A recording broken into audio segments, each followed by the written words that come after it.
New York Congressman Hakeem Jeffries, considered by some to be Speaker Nancy Pelosi's heir apparent. He's represented the boroughs of Brooklyn and Queens since 2013. That's right, and an unwavering supporter of Missouri Congressman Lacy Clay, who just last week lost his Democratic primary bid to progressive upstart Cori Bush. So Jeffries seems to be considering where he stands with progressives as more insurgent candidates pull out wins. Some of those that he supports are defeated there at the polls. So joining us now to talk about Jeffries and how he plans to, quote, never bend the knee is friend of the show and D.C. Bureau Chief of The Intercept, Ryan Grimm. He's also going to give us some of the scoop on Ilhan Omar's primary in Minnesota. Good to see you, Ryan. Good to see you guys. Absolutely. So tell us a little about what's going on with Hakeem Jeffries. And really, Ryan, I mean, I didn't get to talk to you last week, but could you lay out just what impact the Lacy Clay loss has made overall in the Democratic caucus and how it's shaping the current primaries in the future? Well, it's been huge, and you can kind of trace the arc of how Hakeem Jeffries in particular and the kind of the CBC in general kind of related to this insurgency by starting with Morgan Harper, who ran a challenge. I think she was on your show while she ran. She ran a challenge against Joyce Beatty, who was a Financial Services Committee member, CBC member from Columbus, Ohio.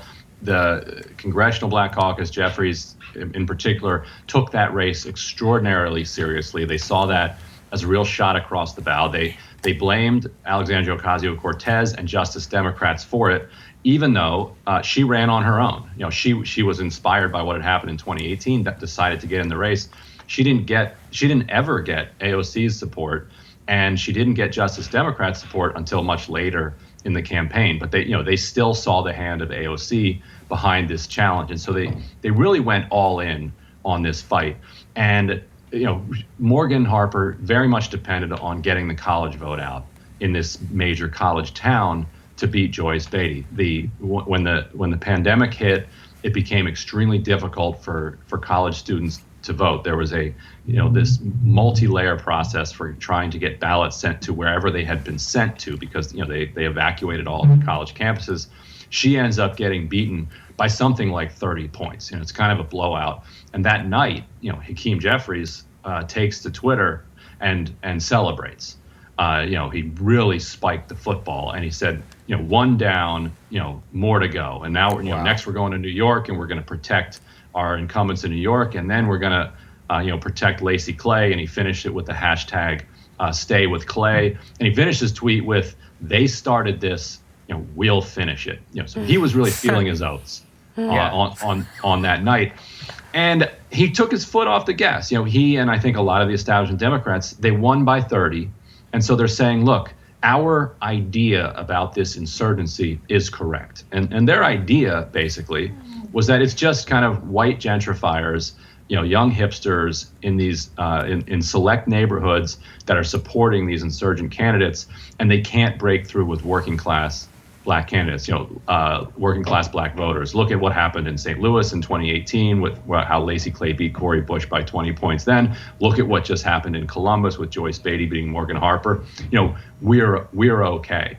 And then Yvette Clarke ended up, winning her Brooklyn primary as well against a divided field. And so they felt very comfortable kind of going into this rematch with Lacy Clay and Cori Bush. Mm-hmm. I'm sorry, I'm chuckling at the dog that just photobombed you. Kids and a dog. It's always a wild ride at Ryan's house. Yes, it is.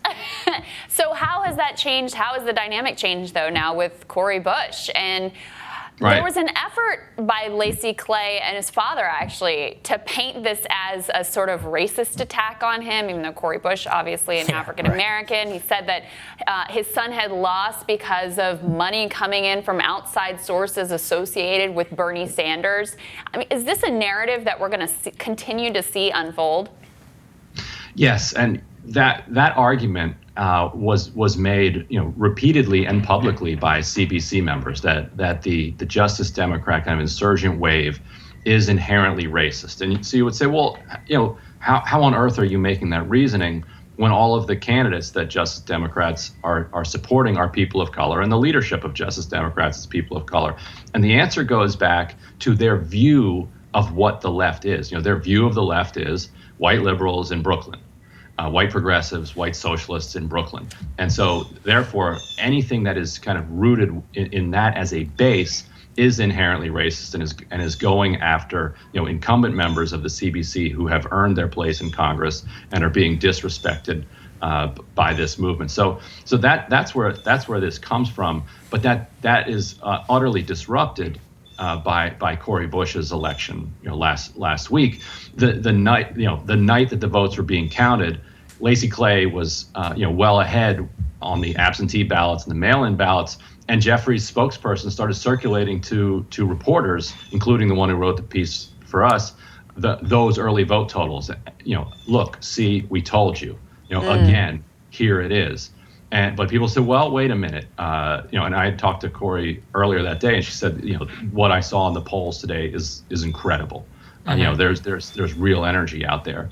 And then as the numbers from election day started coming in, it became clear that it was going to be very close. And then you didn't hear from Hakeem Jeffries again that night or the next day. It's really interesting. Well, speaking of that, there's a very competitive primary right now going on with Ilhan Omar. Can you give us the latest kind of within that primary, what the dynamics are at play? Do you expect her to win tonight? Well, what was also remarkable about Jeffries' tweet when he said, we're going to go, protect the rest of our incumbents, he did not mention Ilhan Omar, did not mention Rashida Tlaib, did not mention AOC, who was also facing a primary, in New York the same time that he mentioned Yvette Clarke. So clearly, when he means they, when he says they started it, he means the left. This is not an incumbent versus challenger contest. This is a left versus establishment contest. The polls that are that are available show Ilhan Omar very comfortably ahead. The mood is right for her. Candidates like her who have supported the movement for Black Lives and are associated with it. She came out of that movement. Have been doing incredibly well in not just St. Louis, but Texas, Kentucky, New York suburbs, everywhere you look. So you would think that all of the trends are pushing in her direction. Her opponent has almost endless money, more money than you can really spend effectively in Minneapolis running for Congress. So that puts him on at least an even playing field. So it's one to watch. But the conventional wisdom is that Omar is going to win comfortably. Yeah, and so far, of course, the other squad members have been able to win their primaries quite easily. Ryan, always great to have your perspective. Thanks. Good talking to you, Ryan. Thank you. Next on Rising, economist Casey Mulligan talks about his new book, You're Hired, Untold Successes and Failures of a Populist President. Betting we can get him to weigh in on the stimulus stalemate as well when Rising continues.